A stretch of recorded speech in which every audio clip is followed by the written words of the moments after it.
Khawar Nasim serves as Deputy Consul General for Canada in New York. Prior to his New York assignment, and by the way, now acting General Counsel, and prior to his assignment, Mr. Nasim was Canada Consul General in Minneapolis. He's a career diplomat who joined the Canadian Department of External Affairs in 1993, and he served in the European and Investment and Technology Division, the South Asian Trade Division, and Trade Operations Policy Unit as Minister, as Second Secretary for the Commercial Affairs in Rome, then Barcelona, where he was consul from 204 to 207. Also, he served as Minister Counselor for Economic and Commercial Affairs from 207 to 210, again in that second posting in Rome. In 210, Mr. Nasim took leave from government and became Vice President of External Affairs for one of Canada's largest gold companies, Yamana Gold of Toronto. He returned to diplomatic service and served as Counselor for Commercial Affairs in The Hague, where he served from 214 to 216. And then again, as I mentioned earlier, he became Consul General in Minneapolis in 216, and now acting Consul General in New York. He has a bachelor's from Carleton University. His MBA is from McGill, married, has 2 children, and we're thrilled to have you aboard today, Khawar, to join us for a conversation about your mission here in New York. Thanks, John. Delighted to be here with you, and great presentation, by the way.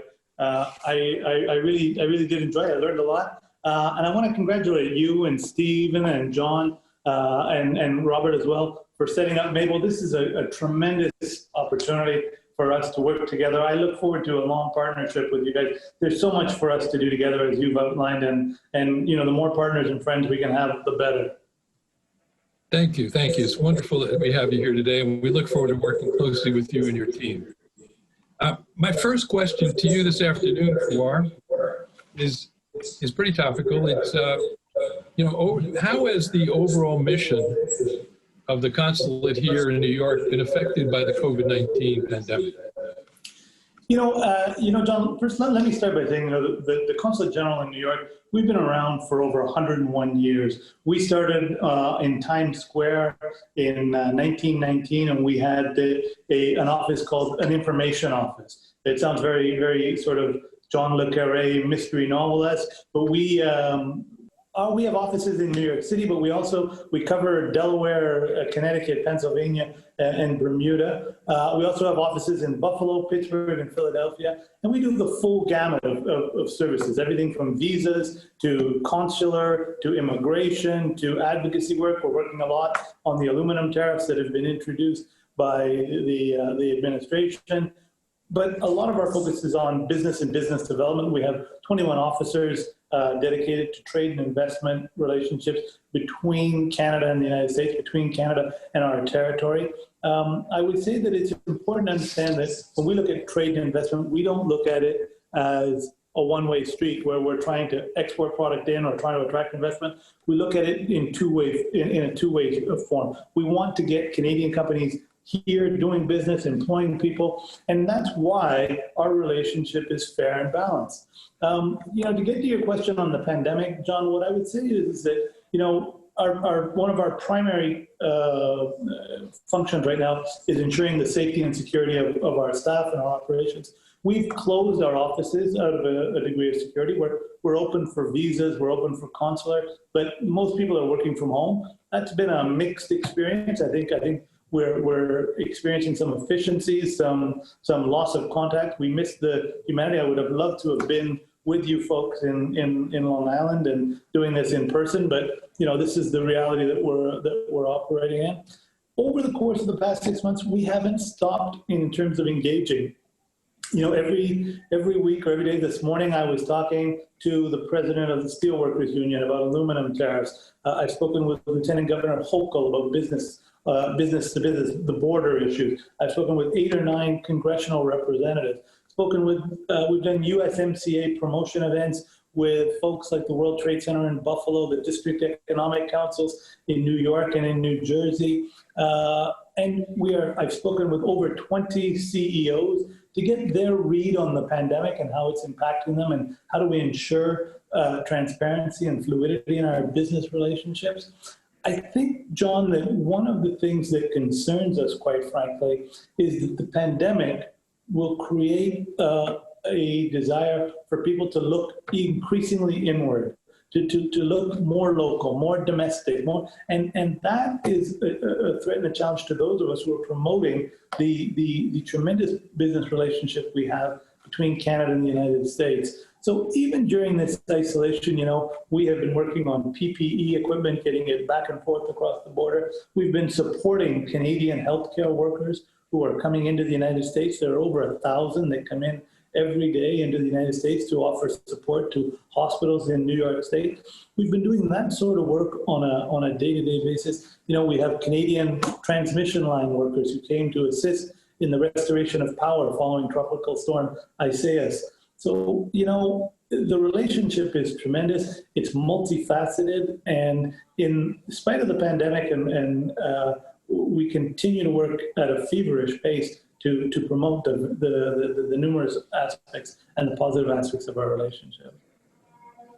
Thank you. That's excellent. Yeah, it's interesting that point of view of people looking more inward now. That's an interesting perspective. Yeah, I hope you get out of that. One of the things you mentioned to me a while back, Khawar, is that you had many events each month at the consulate, I believe. Yeah, could you expand on that a little bit? So John, in all of this, we have a brand new office that we share with our mission to the United Nations, and we're right in Midtown, right at Grand Central Station. In 1 year alone, we did over 500 events and attracted over 15,000 people through our space. It was a very public space. We used it for everything from cultural events to book readings to trade events to artist expositions. We had seminars, we had activities, and we capitalized on that space enormously. It was a tremendous asset for us. And of course, it's become a victim of the pandemic. We have got to be secure and things. I look forward to us getting back to that normal because it was a real great place to showcase Canada, Canadian companies, Canadian artists, but also to meet with and greet and work with groups like yours, the Maple Business Council. Well, thank you. That kind of leads into the next question, I guess, and that is, what other activities or initiatives have kind of been put on hold as a result of the pandemic that you're looking forward to relaunching again when we come out of this phase? So, John, I liked what you said at the beginning when you talked about the fact that New York has come through a financial crisis of 2007, 2008. It's come through 9/11. I tell anyone who will listen that, New York is as resilient a place as they've done. It is the center of culture and media and commerce and ideas and thoughts. And New York will be back, and we want very much to be a part of that. I have a team, and I take a lot of pride in the number of the activities we've done, promoting cultural artists, promoting sports diplomacy. I have to mention now, because of the constituents you have, that I grew up as an Islander fan. I'm a huge fan of the Islanders. I'm still supporting them. I think we're going to knock off Washington in short order. That was just a blip on the road, but I'm a huge supporter of sports diplomacy. It's a great vehicle to connect us with people. We've got a lot of Canadians who are in the sports world, whether it's RJ Barrett from the Knicks or Matthew Barzal or Mark Messier. These are people who become representatives of what it is to be Canadian. I think that the other thing that we're doing is we're doing a lot of work on the diversity angle, promoting the inclusive mandate, the nature of Canada. We are promoting Indigenous artists. We are promoting, our LGBTQ community. And we've worked, on our annual Women in Business Conference, which is elevating and promoting Canadian businesses. USMCA is something that, we're hoping to promote the heck out of once we get back on this, because it provides a stable and predictable framework for business who want to operate. But I want to answer your question specifically, John. I like to answer questions directly. You said which are the ones that we're specifically looking at? We have a program called the Canadian Technology Accelerators Program. And this year we're focusing on bringing or connecting emerging Canadian enterprises with capital, ideas, and market in New York City, in clean tech, in digital health, and cybersecurity. We are going to be calling on companies to talk about how the flexible approach on immigration is an advantage for Canada. So we're going to be doing that on September 3rd. We're doing a FinTech, Finovate conference between September 14 and 18. And we're going to get the best Canadian companies to attend that virtually, I would imagine. We're going to be promoting 10 Canadian music publishers through virtual pitch sessions here in the United States between September 25 and October 2nd. And we're going to have a spotlight showcase, a Spotlight on Canada documentary film producers at DOC New York City.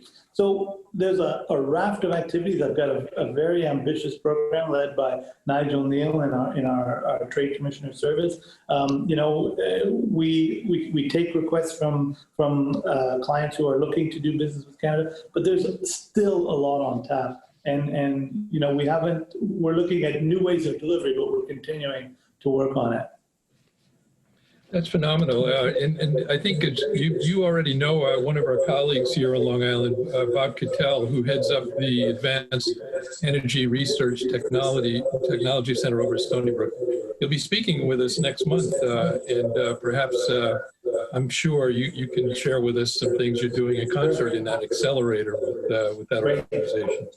Hopefully we can participate. Yeah, that would be terrific. I'd like to move to USMCA, and one of the things that USMCA did is it raised, as you know, the de minimis factor, right? So now instead of $20 Canadian, you can move freight and cargo into Canada up to, I believe, $150 without paying duty, and tax is raised to $40. You know, when I originally heard that, Khawar, I thought, well, that's not much of a difference. I remember 40 years ago it was $20, and now it's $150. It should be $1,000, right? But from my colleagues in the sector, they're telling me that the e-commerce sector in particular, which typically has goods less than 150, but more than 20, have benefited tremendously from that one change, and that growth into Canada from the States now is booming.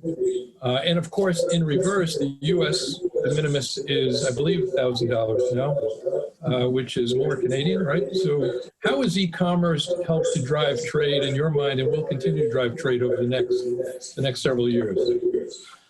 You know, John, great question. First of all, what I would say is that e-commerce has gotten an enormous boost by the pandemic, because almost everything has shifted. So much of it has shifted electronically. You know, the de minimis was one of those issues that came out of the negotiations in the USMCA.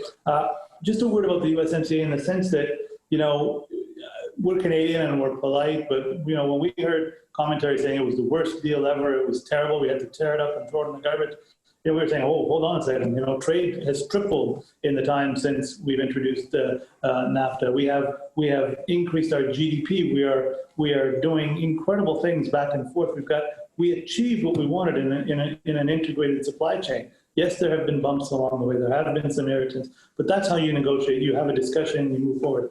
This is a gold standard accord. It addresses and develops. It is. You have a one-stop portal for duties. You have specific chapters on small and medium enterprises. You've got new job codes which allow the free flow of labor in the digital economy.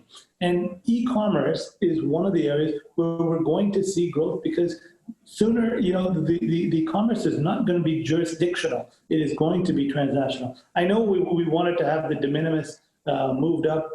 It's one of those ones, John, where it was sticky for so long that we got it from 20 to 80.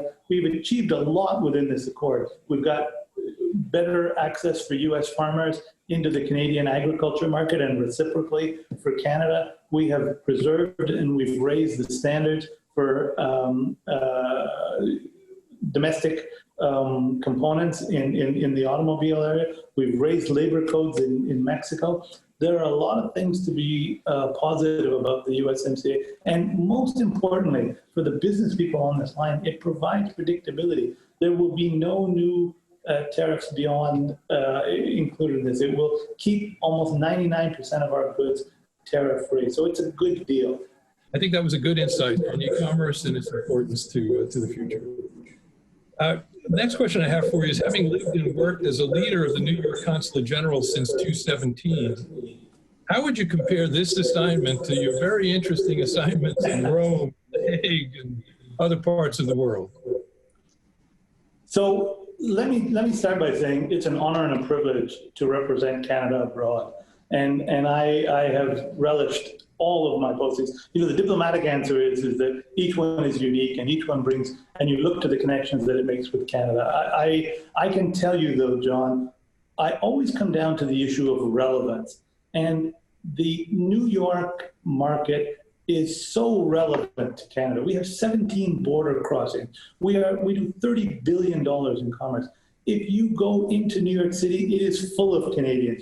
Or there's always a connection to Canada. Oh, my wife is from Canada. We summer in Canada. My daughter studies in Canada. We do business with Canada. The connections, the relevance, the issues that you see on the front page of the newspapers in Canada are border, immigration, tariffs, innovation, free trade, all of these things. And that's what we do in New York. These are issues that we handle and manage in New York. So in terms of relevance, my job, it's never been more relevant to Canada than it has been here. You know, when you're in a place like Rome, listen, you eat very well, fantastic. I have fond memories, and I go back. And it was more difficult to get traction for what we do. In New York, it's everywhere. Canadians are everywhere. Canadian companies are here, and there's a real interest and a thirst and a knowledge of Canadians. And the familiarity is such that, you know, I often say that we do things together, and we have families on both sides of the border. We drink the same beer. We watch the same sports. We abide the same cultural icons. There's everything from Mike Myers to we laugh at the same joke. So there's an enormous familiarity, which makes my job interesting and easy. Yeah, that's terrific. Since you bring it up with all the Canadians in New York, I noted that you earned your MBA from McGill. And I understand there's thousands of graduates of Canadian universities here in the New York metropolitan area. How has that shaped, in your mind, the economic and maybe, to your point, the cultural relationship between New York and Canada? You know, John, I'll build on my previous answer by saying, you know, we estimate that there are between 400 and 500,000 Canadians living in New York City. Now, the vast majority of them come down here because it's New York, and it has such an appeal for culture, media, commerce, finance. And so we've got a lot of Canadians down here, and they are ambassadors for Canada. They represent us well. Every year in the fall, we do a Terry Fox run, and we get thousands of people in Central Park running, and there's such a strong connection. You know, Canadian universities and alumni, they illuminate our past, but they also drive the future for us. And we've got a lot of connections with Canadian universities. Every year in New York, we do an alumni reception. It sells out. We have all of the universities come down, and they connect to Canadians down here. And, you know, I think that it's also a reflection on just how successful Canadian universities have become at recruiting top talent. You know, people here in New York, I've got kids in high school. A lot of their colleagues know about McGill University or Waterloo University, University of Toronto. I know I'm going to forget some, and somebody out there is going to tell me, you forgot my university. Well, Queens, Western, they're all great universities. There's some really, really great schools. And in addition to the Canadians coming down, we're seeing a lot of Americans going up into Canada to study, and they're welcome. You know, I was working with somebody just through the pandemic to get their son into school at McGill. So yeah, those people become the future ambassadors for the relationship. Great point. Great point. Along this lines of your experience, to go back to that for a moment, you know, as you know, New York. Gold and natural gas, I think, represent about 20% of the trade between Canada and New York. How has your experience in the gold mining industry, given you a perspective on that most of us don't share, to be honest? Love to hear your point of view. So, John, a couple of things on that. First of all, I was very fortunate to have the opportunity to work for one of Canada's largest gold producers, Yamana Gold. I was down in Argentina a lot of the time doing government relations. But, taking that step out of the public sector spectrum and into the private sector, you gain a much better appreciation for both the utility and the functionality of government and how it relates to. Too often I find that they're in separate vortexes where preconceived notions of the utility of government or the functions and the market-driven nature of the private sector, they don't mesh well enough. I've seen both sides. I've seen the utility. When I was in Toronto working for Yamana, I used the government quite frequently to help us on tricky issues. I feel blessed to have had that opportunity, but I did come back to public service because those are the core values that I identify with: service, gratitude, values, and ethics. Those are things that I align with. The freewheeling capitalism of Bay Street, it was perhaps too fast for this old guy. Well, we're glad you made that decision. If I could jump back for a moment to the USMCA, you touched on some areas you thought, like the dairy industry, for example. You talked about e-commerce. Can you see any other opportunities there? I know one of them I was very curious about. I read somewhere that under the old NAFTA agreement, U.S. companies were able to sue Canadian counterparts for complaints about trade practices in external third-party courts, not even the Canadian court, and that now is out of the agreement. I don't know if you're familiar with that, but if so, yeah. One of the things that we've been able to maintain is dispute resolution, and dispute resolution is very important. I mean, they're able to, but they're in the courts of the jurisdiction, and so we have resolution of these, and we have Chapter 11. It is dispute resolution. We've been able to maintain it. But one of the things that I think about USMCA is USMCA is a concept and a framework which allows commerce to go back and forth. Why I'm so optimistic about it right now, John, is that we are going to see greater calls for domestication of supply chains. One of the things that's come out of the pandemic has been a realization that much of our PPE, much of our products which are safety related, has come from Asia. And so there are going to be greater calls for domestication. And I think that nourishes an argument for we should be building things in North America. And what I want us to avoid collectively, your good folks at Maple, the people on this, is a call to say, it's got to be Buy America. It's got to be, it has to have this amount of America and excluding Canada. The example on that one is the aluminum tariffs. We've seen the reintroduction of tariffs by USTR, and we thought to ourselves, look, we're a small part of the market. There are market fluctuations. We're not the culprit in this. The culprit in this is quite obviously it's China on this one. And yet we've got a 10% tariff in Canada, which is going to result in reciprocal tariffs from Canada. It's going to impact and create impurities in the market. These producers, one of the largest producers in Canada is Alcoa, which is based in Pittsburgh. So they're going to be producing goods on both sides of the border, face a 10% tariff there, and it's going to force them to reallocate their production to less than efficient jurisdictions. Tariffs aren't the way forward between Canada and the United States. About 99% of our trade is tariff-free. We should be looking to make things together across North America and creating what the original intent of NAFTA or USMCA is to create a regional trading bloc to compete with Europe and Asia and to make sure that we are doing so in a North American context. Yeah, I agree 100%. We're not the competition, right? We should be strengthening the partnership because the competition from elsewhere is much more significant. I couldn't agree more. Right. On the point of investment in the market, one of the things I noticed in my career in the logistics business, that when a company decided to expand outside of the United States, a U.S. company, generally their first, if not first, second choice was Canada.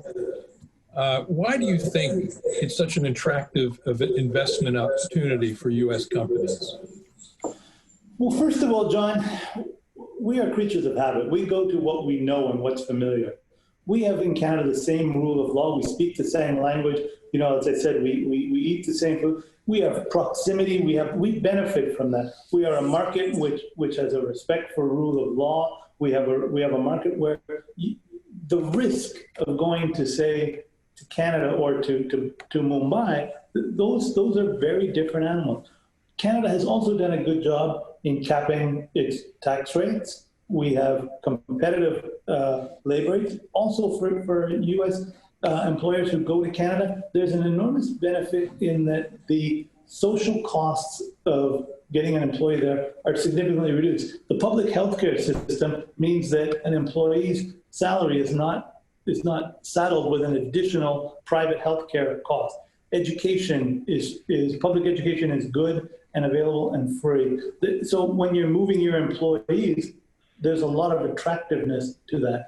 In addition, we have attracted a very talented work pool in Canada. Our universities are producing some of the best students in the world in areas of artificial intelligence, in areas of engineering and science. So it's a good, stable workforce.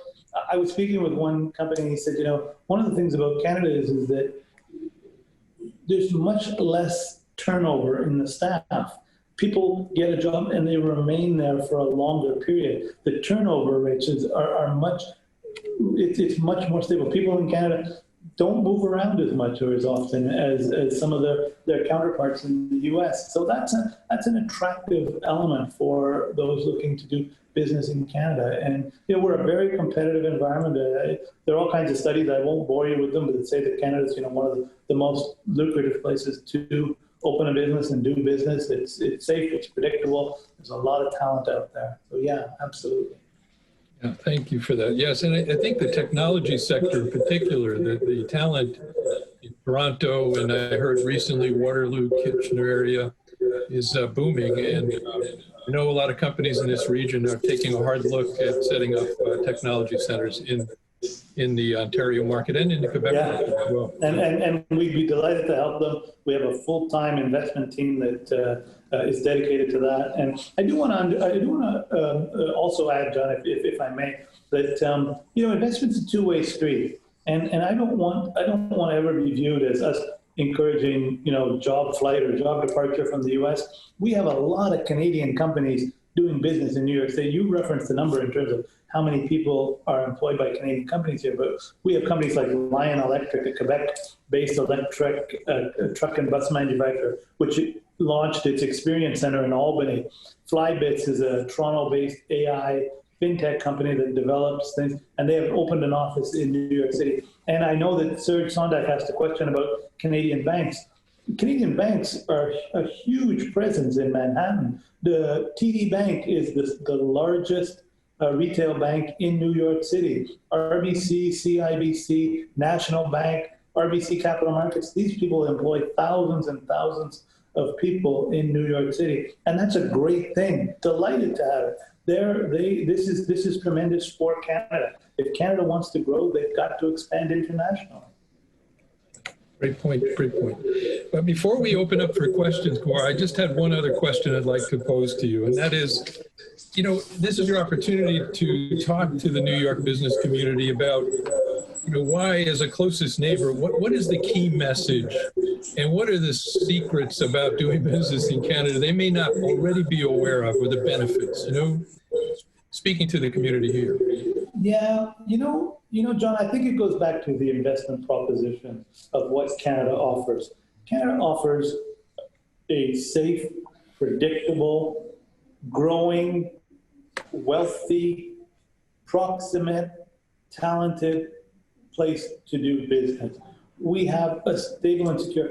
You are not going to lose your shirt in Canada. God forbid that should happen. You are going to see rule of law applied. You are going to see predictable practice. You are going to see governments that are promoting and encouraging investment, and they want you there. They want to do business. They are not going to tie you up. Every successive government has worked to reduce to reduce the burdens on economy. You are going to see a talented workforce. You know, and the other thing about it is that, you know, a lot of people look to doing business in complex.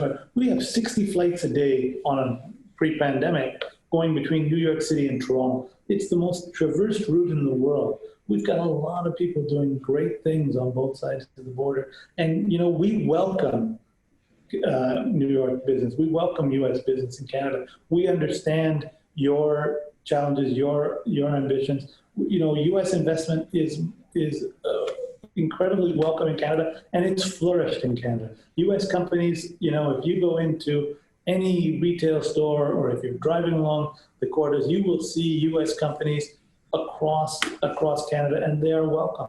They are not squeezed. They're not, you know, seen as foreign invaders or job stealers. It's a good thing for us. We've gone through the battles over free trade, and now we're very open to that investment. Thank you for that. I appreciate it. Well, Khawar, that was an excellent session. I really appreciate you taking all this time with us today.